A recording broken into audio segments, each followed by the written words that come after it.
ఒక చతురస్రం యొక్క వైశాల్యం 49 చదరపు సెంటీమీటర్లు. దీని చుట్టుకొలతతో సమానమైన చుట్టుకొలత గల దీర్ఘచతురస్రం యొక్క పొడవు 9.3 సెంటీమీటర్లు అయిన దీర్ఘచతురస్రం యొక్క వెడల్పు సెంటీమీటర్లలో. ఒక చతురస్రం యొక్క వైశాల్యం ఎంత ఇచ్చేశాడు? ఏరియా మామూలుగా చతురస్రం యొక్క వైశాల్యం ఏంటి? A² which is equal to 49. మరి సైడ్ ఏమవుతుంది? √49 which is equal to 7 centimetres. మరి ఏం చెప్తున్నాడు? దీని చుట్టుకొలతతో సమానమైన చుట్టుకొలత గల దీర్ఘచతురస్రం యొక్క పొడవు ఇచ్చేసినాడు. అంటే పెరిమీటర్ ఆఫ్ చుట్టుకొలత, చతురస్రం యొక్క చుట్టుకొలత దీర్ఘచతురస్రం యొక్క చుట్టుకొలతకి ఈక్వల్ అంటున్నాడు. అంటే ఈ చతురస్రం యొక్క చుట్టుకొలత ఎంత? 4a is equal to 2 times l + b. దీర్ఘచతురస్రం యొక్క వైశాల్యాన్ని చతురస్రం యొక్క చుట్టుకొలత దీర్ఘచతురస్రం యొక్క చుట్టుకొలతకు సమానం అన్నాడు. సో 4 into a అంటే ఎంత?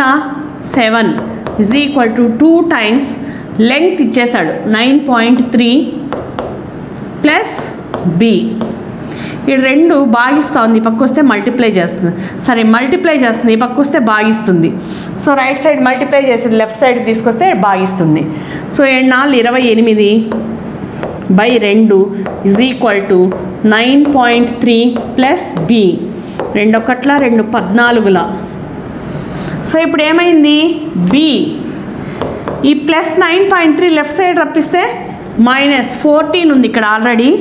14 నుండి 9.3ని తీసేయండి.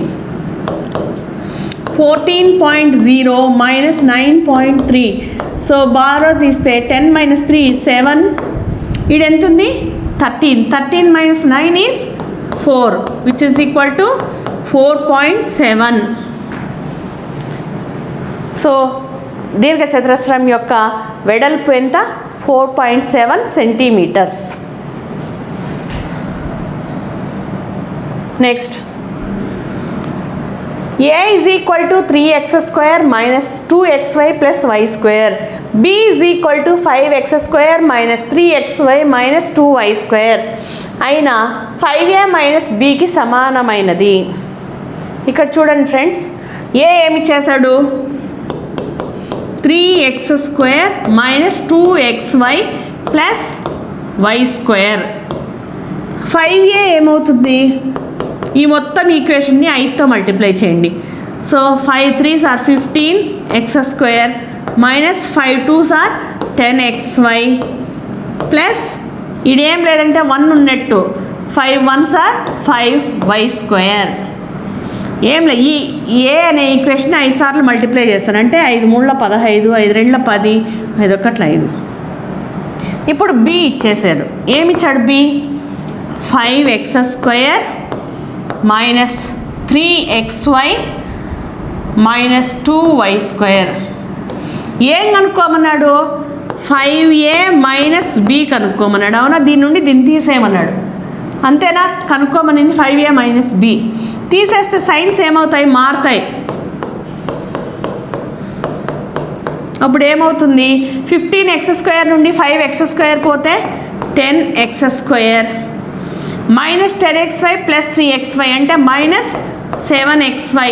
10xy నుండి 3xy తీసేస్తే 7xy. పెద్ద నెంబర్కి మైనస్ సైన్ ఉంది. Plus 5y² plus 2y² plus 7y². ఈ ఈక్వేషన్ ఎక్కడుంది? 10x² minus 7xy plus 7y². అవునా? అంతే. Go for next one. Rhombus యొక్క కర్ణాలు వరుసగా 16 సెంటీమీటర్లు మరియు 30 సెంటీమీటర్లు అయిన దాని చుట్టుకొలత సెంటీమీటర్లలో. మీకు రాంబస్ అంతేనా? రాంబస్లో 4 భుజాలు సమానంగా ఉంటాయి. కర్ణాల కొలతలు వేరువేరుగా ఉంటాయి. మరి ఈ కర్ణాలు దే బైసెక్ట్ ఈచ్ అదర్. ఈ కర్ణం కొలత D1 ఎంత ఇచ్చేశాడు? 16 సెంటీమీటర్లు. ఇదేమో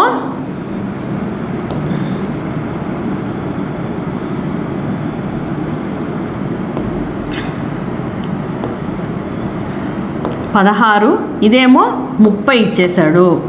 they bisect each other at 90 degrees. So ఖచ్చితంగా ఈక్వల్ హాఫ్గా విడిపోతాయి. అంటే అప్పుడు ఇది ఎంత 15, ఇదొక 15, ఇది 16 మొత్తం. అంటే ఇది 8, ఇది 8. అంటే ఈ సైడ్స్ కనుక్కుంటే సమ్ ఆఫ్ 4 sides అవుతుంది కదా. సో ఇదేంది, each one is right angle triangle.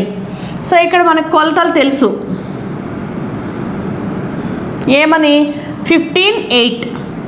So లంబకోణ త్రిభుజంలో మనకు పైథాగరస్ థియరం తెలుసు కదా. పైథాగరస్ థియరం ఏం చెప్తుంది, ఒక లంబకోణ త్రిభుజంలో కర్ణం మీద వర్గం మిగిలిన భుజాల వర్గాల మొత్తానికి సమానం. So according to Pythagoras theorem కర్ణం మీద వర్గము, కర్ణం స్క్వేర్ ఈజ్ ఈక్వల్ టు మిగిలిన భుజాల వర్గాల మొత్తానికి సమానం. అంటే 8 square ప్లస్ 15 square. మరి కర్ణం ఏమవుతుంది,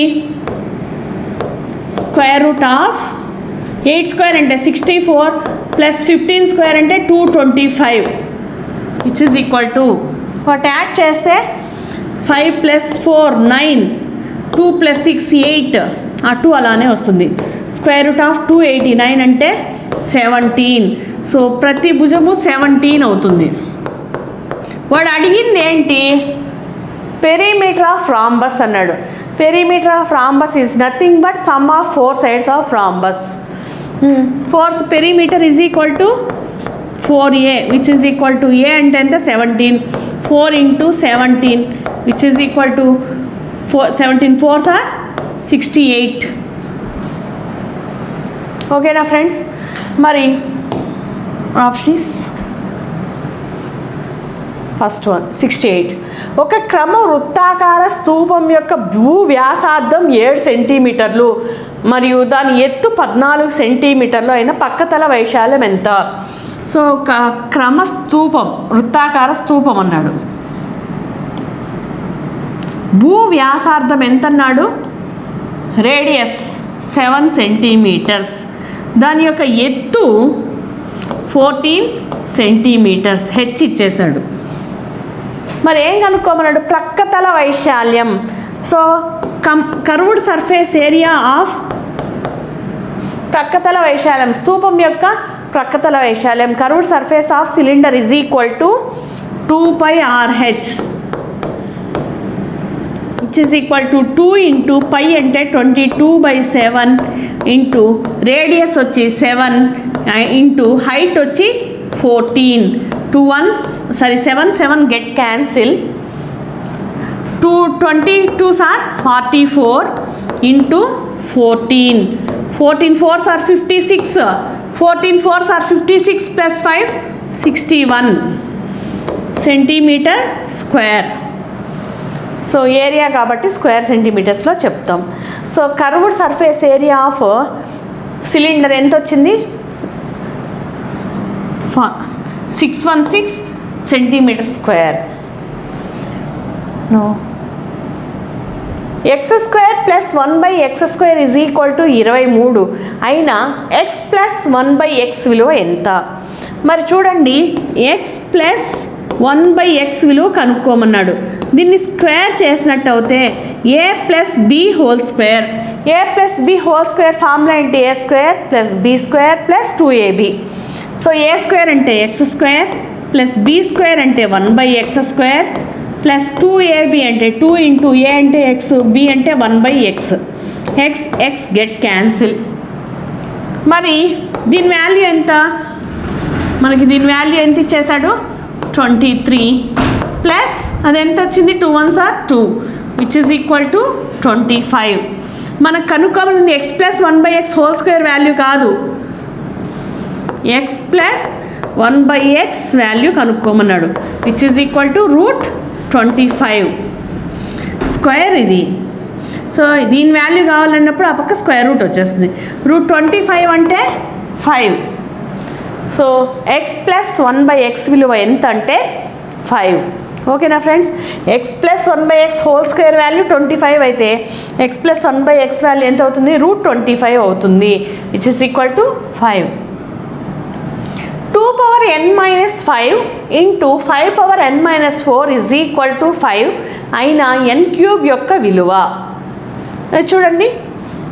2 power n minus 5 into 5 power n minus 4 is equal to 5 అయిన n క్యూబ్ విలువ అనేసి అడుగుతున్నాడు.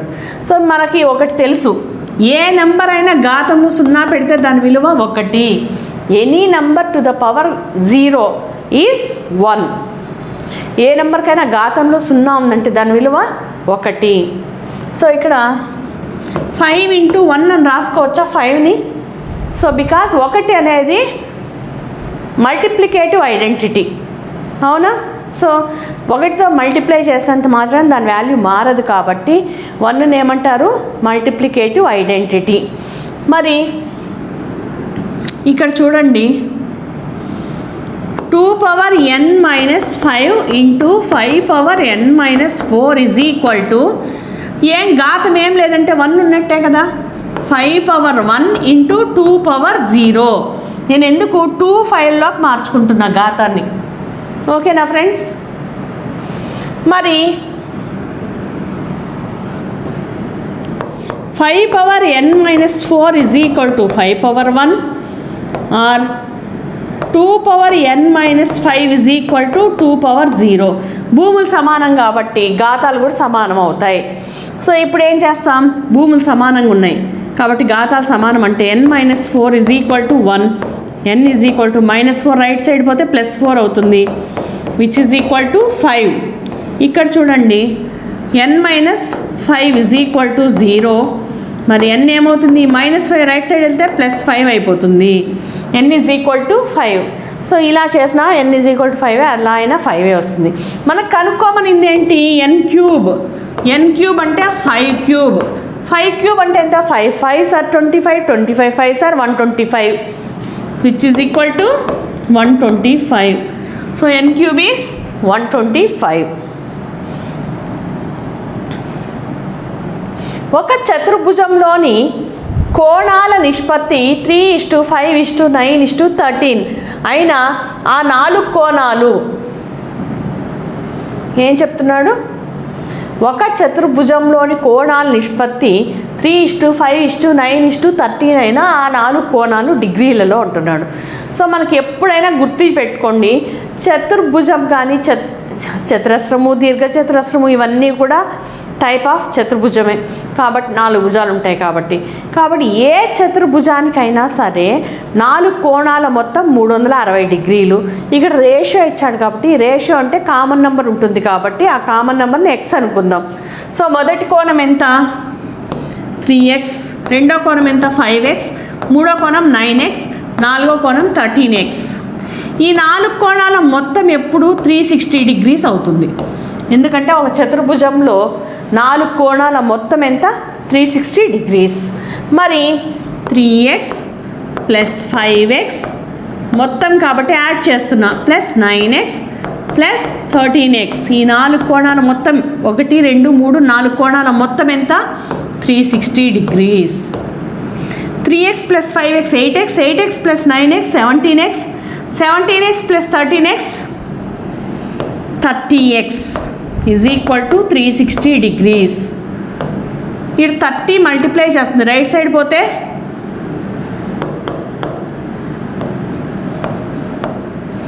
30 మల్టిప్లై చేస్తుంది, ఆ పక్క పోతే డివైడ్ చేస్తుంది. x is equal to 360/30. 0 0 పోతుంది, 3 1 3 12.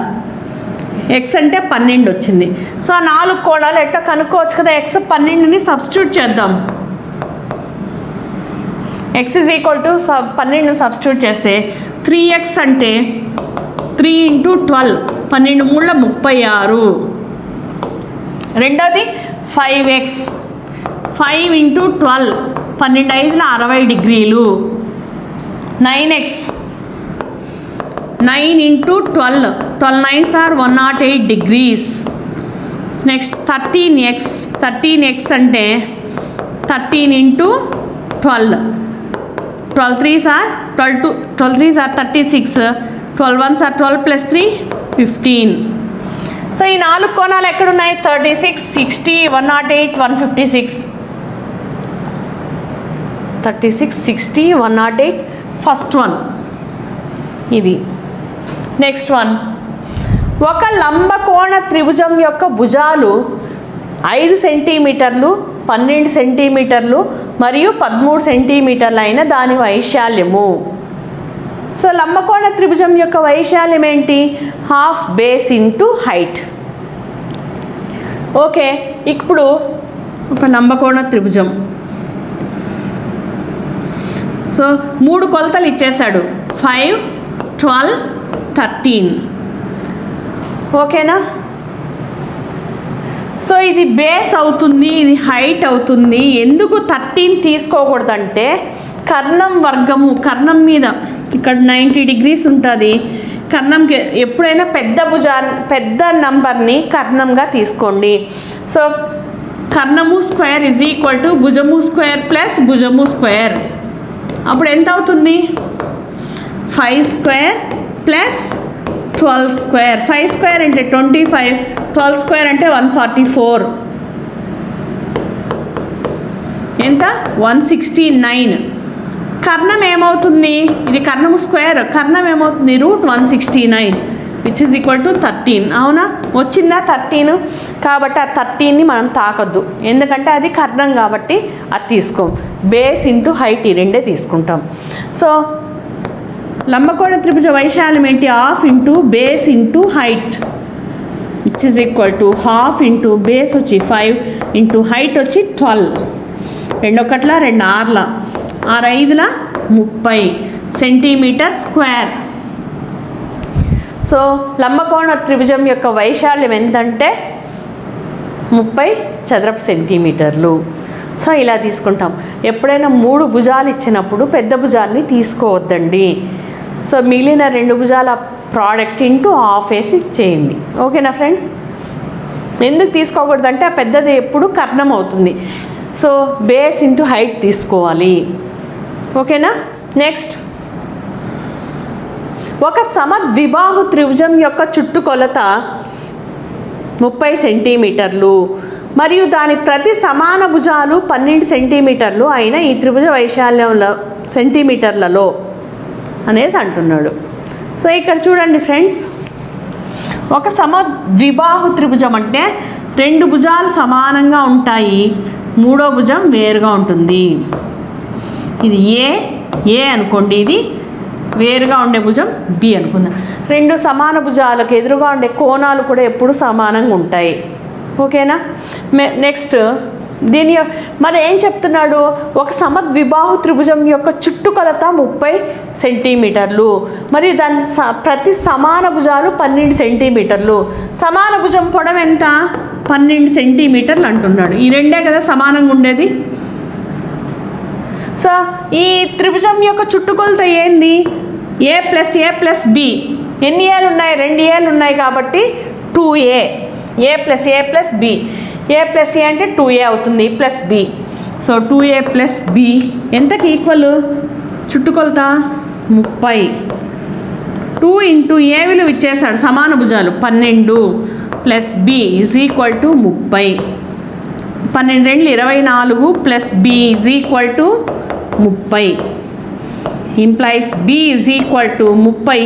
ఈ లెఫ్ట్ సైడ్ ఉన్న +24 రైట్ సైడ్ పంపిస్తే -24 విచ్ ఈజ్ ఈక్వల్ టు 6.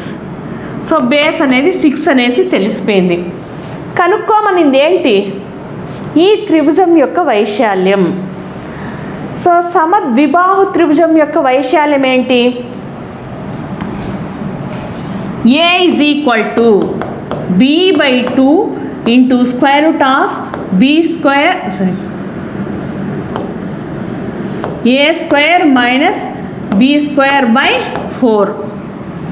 ఇది so A square minus b square by 4.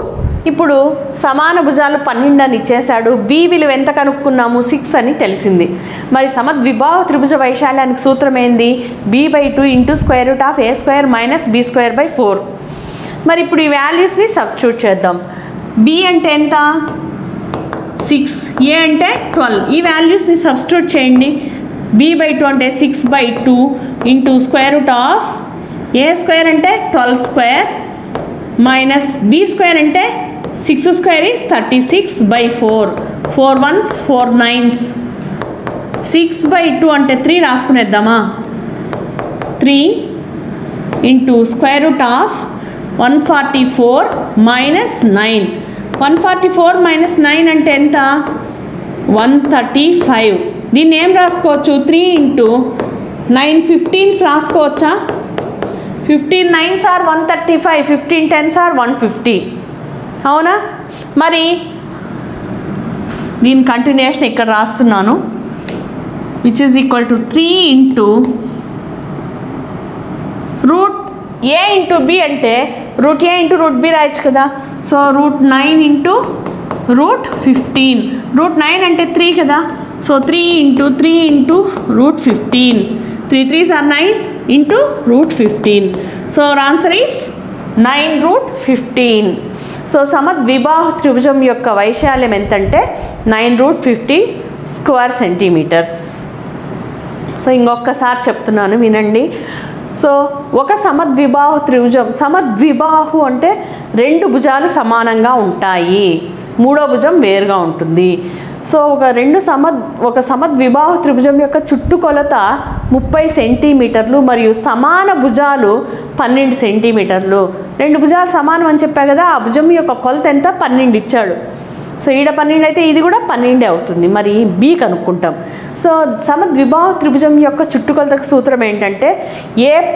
Plus B ఏలు ఎన్ని ఉన్నాయి 2 ఉన్నాయి కాబట్టి 2a plus B is equal to 30 అని ఇచ్చేసాడు లెక్కలోనే సో ఏ విలువ సబ్స్టిట్యూట్ చేస్తాం 12గా మరి 12 2 24 నా పక్కకు తీసుకెళ్తే మైనస్ 24 అవుతుంది 30 మైనస్ 24 6 సో బి విలువ ఎంత 6 సో ఏ తెలుసు బి తెలుసు ఏ బి తెలిస్తే సమద్విబాహు త్రిభుజం యొక్క వైశాల్యం ఏంటి b/2 into A square minus B square root of ఈసారి చెప్తా చూడండి సమద్విబాహు త్రిభుజం వైశాల్యం ఏంటంటే b/2 into square root of A square minus B square by 4 ఈ వాల్యూస్ని సబ్స్టిట్యూట్ చేస్తే ఎంత వచ్చింది ఏ మీన్స్ సమద్విబాహు త్రిభుజం యొక్క వైశాల్యం 9 రూట్ 15 చదరపు సెంటీమీటర్లు next A is equal to 0 B is equal to -8 C is equal to 2 అయినా ఏం కనుక్కోమన్నాడు